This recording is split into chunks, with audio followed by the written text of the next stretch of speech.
ஆசிரியர் தேர்வு வாரியம் நடத்தக்கூடிய முதுகலை ஆசிரியர் தேர்வுக்கான அறிவிப்பை 10/7/2025 அன்னைய டேட்ல நோட்டிபிகேஷன் பப்ளிஷ் பண்ணாங்க. 12/8/2025 அன்னைய டேட்ல இந்த விண்ணப்பம் பதிவு பாத்தீங்கன்னா முடிவு பெற தன்மை உள்ளது. அப்ளை பண்ண போறீங்க அப்படின்னா இந்த டைமை நீங்க யூஸ் பண்ணி ப்ராப்பரா அப்ளை பண்ணுங்க. ஓகே, அது மட்டும் இல்லாம நீங்க ஆன்லைன் அப்ளிகேஷன்ல என்னென்ன சர்டிபிகேட் கொடுக்கீங்களோ அந்த சர்டிபிகேட் மட்டும் தான் பாத்தீங்க அப்படின்னா நீங்க நியூ சிலபஸை பேஸ் பண்ணி படிங்க. மேஜருக்கான new syllabus, psychology new syllabus, current affair GK new syllabus, இது மூணையுமே பேஸ் பண்ணி படிங்க. பிஜிடிஆர்பி எல்லா பாடத்துக்குமே நியூ சிலபஸை பேஸ் பண்ணி அப்டேட்டான material Tamil medium, English medium, அது மட்டும் இல்லாம டெஸ்ட் பேட்சுமே நம்ம கான்டாக்ட் பண்றோம். நிறைய டீச்சர்ஸ் பாத்தீங்கன்னா ஃபாலோ பண்ணிட்டு இருக்காங்க.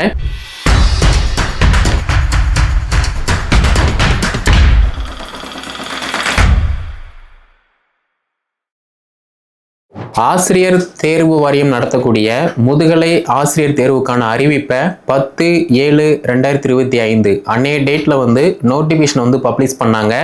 அன்னைய டேட்ல இருந்தே ஆன்லைன் அப்ளிகேஷன் நம்ம போட்டுக்கிற மாதிரி பாத்தீங்கன்னா ஆப்ஷன் கொடுத்துருந்தாங்க. அதுல 12/8/2025 அன்னைய டேட்ல இந்த விண்ணப்பம் பதிவு பாத்தீங்கன்னா முடிவு பெற தன்மை உள்ளது. அப்படி இருக்கும்போது நீங்க இந்த பிஜிடிஆர்பி எக்ஸாமுக்கு அப்ளை பண்றீங்க அப்படின்னா இன்னைக்கே நீங்க அப்ளை பண்ணுங்க. லாஸ்ட் டைமா நீங்க போய் அப்ளை பண்றீங்க அப்படின்னா சர்வர் ஹேங் ஆக வாய்ப்பு இருக்கு. அது மட்டும் இல்லாம இந்த டேட்டை எக்ஸ்டெண்ட் பண்ணுவாங்களா அப்படின்னு சொல்லி நம்ம 12ஆம் தேதி தான் பார்க்குற மாதிரி இருக்கும். பட் இருந்தாலுமே இப்போதைக்கு நீங்க அப்ளை பண்ணிருந்தீங்க அப்படின்னா அடுத்து என்ன பண்ணணுமோ அதை பண்ற மாதிரி பாருங்க. அப்ளை பண்ண போறீங்க அப்படின்னா இந்த டைமை நீங்க யூஸ் பண்ணி ப்ராப்பரா அப்ளை பண்ணுங்க. ஓகே, அது மட்டும் இல்லாம நீங்க ஆன்லைன் அப்ளிகேஷன்ல என்னென்ன சர்டிபிகேட் கொடுக்கீங்களோ அந்த சர்டிபிகேட் மட்டும் தான் பாத்தீங்க அப்படின்னா நீங்க சர்டிபிகேட் வெரிஃபிகேஷன் அப்போ சப்மிட் பண்ற மாதிரி இருக்கும். ஸோ அப்ளை பண்ணும் போதே நீங்க என்ன சர்டிபிகேட் அப்ளை பண்றோம் அப்படின்னு சொல்லி ப்ராப்பரா பார்த்து அப்ளை பண்ணுங்க. நீங்க கூட இருந்து பண்ணுங்க.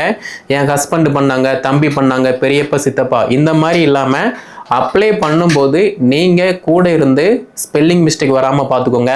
சர்டிபிகேட் நம்பரை ப்ராப்பரா பார்த்து போடுங்க. அதே மாதிரி என்ன டாக்குமெண்ட்லாம் நம்ம அப்லோட் பண்றோம் அதையுமே பார்த்து வச்சுக்கோங்க. ஓகேவா? அதே மாதிரி இந்த பிஜிடிஆர்பிக்கான எக்ஸாம் டேட்டை பொறுத்த மட்டும் நமக்கு எப்போ இது பண்ணுறாங்க அப்படின்னா 12/10/2025 அன்னைய டேட்டில் பார்த்தோம் அப்படின்னா நமக்கு எக்ஸாம் கான்டாக்ட் பண்ணக்கூடிய வாய்ப்பு இருக்குது. அப்படி பார்க்கும்போது கிட்டத்தட்ட 60 நாட்கள் மட்டுமே நமக்கு அவைலபிளாக இருக்குது. இந்த 60 டேஸை யாரெல்லாம் ப்ராப்பராக யூஸ் பண்ணி படிக்கமோ அவங்க எல்லாருமே சக்ஸஸ்ஃபுல்லாக நல்ல மார்க் எடுத்து அடுத்த கட்டமாக சான்றிதழ் சரிபார்ப்பு, அடுத்த கட்டமாக நியமன ஆணை வாங்குற மாதிரி இருக்கும். இப்போ நீங்கள் MA BEd, MSc BEd, M Com BEd, MCA BEd படிச்சிருக்கீங்க அப்படின்னா இந்த எக்ஸாமை ப்ராப்பராக யூஸ் பண்ணிக்கோங்க. ஒரு கவர்மெண்ட் ஸ்கூலில், அதுவும் ஹையர் செகண்டரி ஸ்கூலில் நம்ம என்ன படிச்சிருக்கோமோ, for example chemistry, physics, mathematics, botany, zoology, political science, computer science, இந்த மாதிரி நம்ம ஒரு கனவோட தான் எம்எஸ்சி ப்ளஸ் பிஎட் படிச்சிருப்போம். அப்படி இருக்கும்போது உங்கள் கனவை நிறைவேற்ற இந்த வாய்ப்பை பயன்படுத்திக்கோங்க. இந்த வாய்ப்பை யாரெல்லாம் ப்ராப்பராக பயன்படுத்துகிறாங்களோ அவங்க எல்லாருமே கண்டிப்பாக நிச்சயமாக ஒரு அரசு மேல்நிலை பள்ளியில் ஒரு அரசு ஆசிரியராக பணியில் அமரக்கூடிய வாய்ப்பு இருக்குது. அதே மாதிரி இந்த எக்ஸாமுக்கு நான் அப்ளை பண்ணிட்டேன், எக்ஸாமுக்கு இப்போ படிச்சுட்டு இருக்கேன் அப்படின்னா ப்ராப்பராக படிங்க. ஃபார் எக்ஸாம்பிள் நீங்கள் நியூ சிலபஸை பேஸ் பண்ணி படிங்க. மேஜருக்கான new syllabus, psychology new syllabus, current affair GK new syllabus, இது மூணையுமே பேஸ் பண்ணி படிங்க. அடுத்து பார்த்தீங்க அப்படின்னா தமிழ் தகுதி தேர்வு மஸ்ட் இம்பார்ட்டன்ஸ். தமிழ் தகுதி தேர்வில் நீங்கள் பாஸ் பண்ணால் மட்டும்தான் உங்களுடைய மெயின் பேப்பர் வேலிஷன் போகும். அப்படி இல்லை அப்படின்னா எக்காரணம் கொண்டும் வேலிஷன் போகாது. இதில் மார்னிங் செஷன் 10 மணிலிருந்து ஆஃப்டர்நூன் 1 மணி வரைக்குமே நீங்கள் மெயின் எக்ஸாம் ரிட்டர்ன் பண்ணுவீங்க. அடுத்து பார்த்தீங்க அப்படின்னா ஒரு 1/2 hour தமிழ் தகுதி தேர்வுக்கு டைம் கொடுப்பாங்க. அந்த டைமில் நீங்கள் தமிழ் தகுதி தேர்வு ரிட்டர்ன் பண்ணுவீங்க. ஆனால் பேப்பர் கரெக்ஷன் பண்ணும்போது நீங்கள் ஆஃப்டர்நூன் எழுதக்கூடிய தமிழ் தகுதி தேர்வு பேப்பரை தான் ஃபஸ்ட்டு வேலிஷன் பண்ணுவாங்க. அதில் நீங்கள் தகுதியாக இருந்தால் மட்டும்தான் உங்களுடைய மெயின் பேப்பர், மார்னிங் எழுதக்கூடிய மெயின் பேப்பர் வேலிஷன் போகும். இதுலேயுமே நான் குரூப் 4க்கு படிச்சிருக்கேன், ஸ்கூலில் ஒர்க் பண்ணுறேன், காலேஜில் லெக்சராக ஒர்க் பண்ணுறேன், எனக்கு எல்லாமே தெரியும் அப்படின்னு ரொம்ப அசால்ட்டாக இந்த எக்ஸாமை அப்ரோச் பண்ணுறீங்க அப்படின்னா நீங்கள் தகுதி பெற முடியாது. எப்போதுமே போட்டித் தேர்வை பொறுத்த மட்டும் எல்லாருமே போட்டி போடுவாங்க.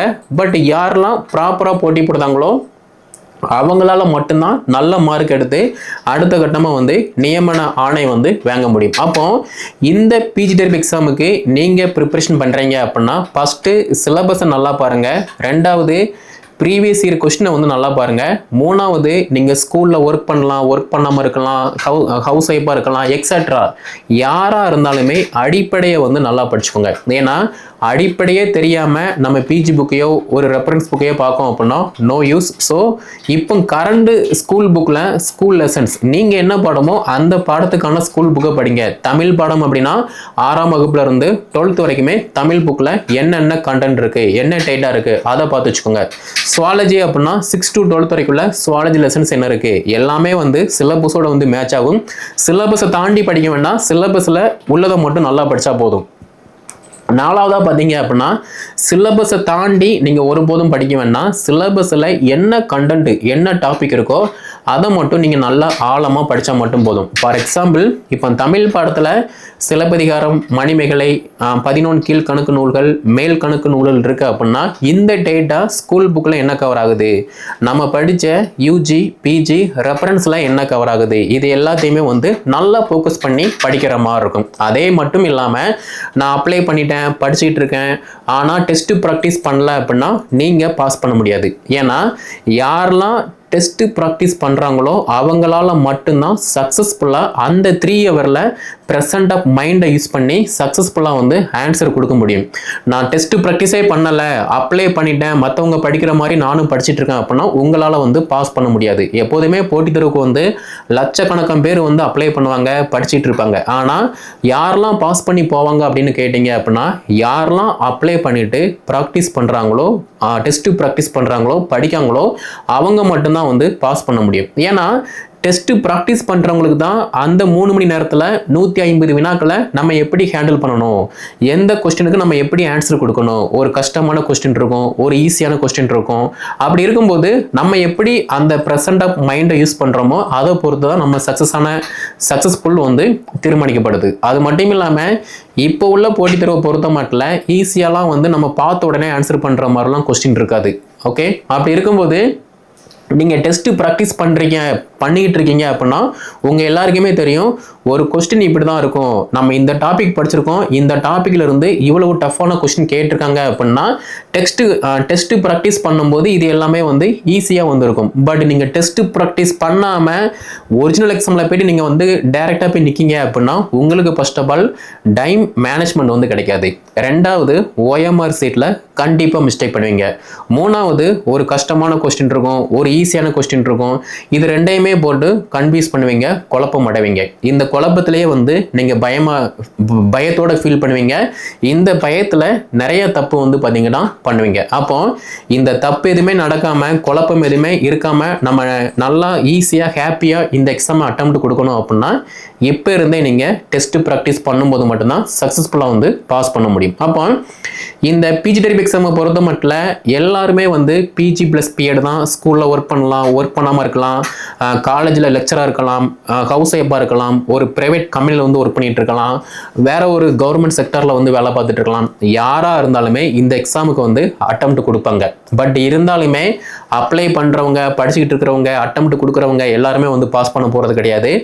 யாரெல்லாம் சிலபஸை பேஸ் பண்ணி படிக்காங்களோ, படித்ததை டெஸ்ட்டு ப்ராக்டிஸ் பண்ணுறாங்களோ, ஓஎம்ஆர் சீட்டில் ப்ராக்டிஸ் பண்ணுறாங்களோ, கன்சிடென்சியாக ஃபாலோ பண்ணுறாங்களோ அவங்களால மட்டும்தான் இந்த எக்ஸாமை வந்து ஈஸியாக சக்ஸஸ்ஃபுல்லாக வந்து வின் பண்ண முடியும். அது மட்டும் இல்லாமல் எல்லா பாடத்துக்குமே வந்து பார்த்திங்க அப்படின்னா நல்ல வேக்கன்சி வந்து அவைலபிளாக இருக்குது. உங்களுக்கு தேவை ஒரே ஒரு வேக்கன்சி தான். அந்த ஒரு வேக்கன்சிக்கு நீங்கள் எப்படி படிக்கீங்களோ, ப்ராக்டிஸ் பண்ணுறீங்களோ அதை பொறுத்து நல்ல மார்க் ஸ்கோர் பண்ணி அடுத்த கட்டமாக சான்றிதழ் சரிபார்ப்பு, அடுத்த கட்டமாக நியமன ஆணையமே வந்து வாங்குற மாதிரி இருக்கும். ஓகே, ஸோ நம்முடைய அகாடமி சார்பா பிஜி டெர்பி எல்லா பாடத்துக்குமே நியூ சிலபஸை பேஸ் பண்ணி அப்டேட்டான material Tamil medium, English medium, அது மட்டும் இல்லாமல் டெஸ்ட் பேட்சுமே நம்ம வந்து காண்டக்ட் பண்ணுறோம். நிறைய டீச்சர்ஸ் வந்து பார்த்திங்கன்னா ஃபாலோ பண்ணிகிட்டு இருக்காங்க.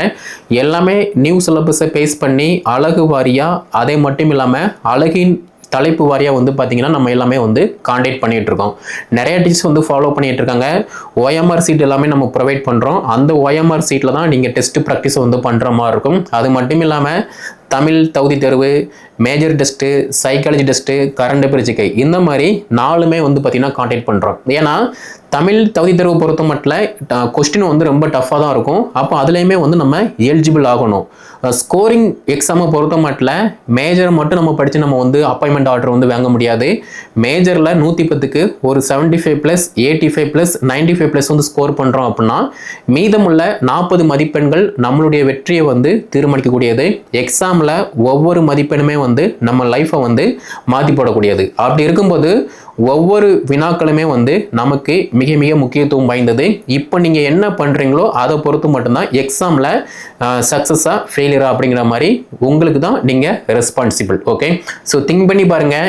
இந்த வாய்ப்பை ப்ராப்பராக வந்து யூஸ் பண்ணுங்கள். 12/8/2025 அன்னைக்கு தான் வந்து பார்த்தீங்கன்னா இந்த எக்ஸாமுக்கு அப்ளை பண்ணக்கூடிய லாஸ்ட் டேட்டு. ப்ராப்பராக வந்து அப்ளை பண்ணுங்கள். எக்ஸாம் அப்ளை பண்ணிட்டீங்க அப்படின்னா நான் சொன்னபடி வந்து ப்ராக்டிஸ் பண்ணுங்கள். நீங்கள் ப்ராக்டிஸ் பண்ணும்போது சக்ஸஸ்ஃபுல்லாக வந்து பாஸ் பண்ண முடியும். இந்த வீடியோ தொகுப்பை MSc BEd, MA BEd, MCom BEd, MCA BEd படித்த எல்லாருக்குமே ஷேர் பண்ணுங்கள். அவங்களும் வந்து படித்து பயன்பெறட்டும். மேலும் தகவல் பெற சப்ஸ்கிரைப் பண்ணுங்கள். உங்களுக்கு வேறு ஏதாவது டவுட் இருந்துச்சு அப்படின்னா கீழே கமெண்ட்டில் லீவ் பண்ணுங்கள். இப்போ அட்மிஷன் வந்து போய்கிட்டு இருக்கு. கீழே டிஸ்கிரிப்ஷனில் வாட்ஸ்அப் நம்பர் நம்பர் எல்லாமே கொடுத்துருக்கேன். அதை கான்டாக்ட் பண்ணி என்ன டீல்னு கேட்டு படிக்க ஸ்டார்ட் பண்ணுங்க. அடுத்தடுத்த வீடியோ தொகுப்புல ஒவ்வொரு பாடமும் எப்படி படிக்கணும்னு சொல்லி டீட்டெயிலாக பார்க்கலாம்.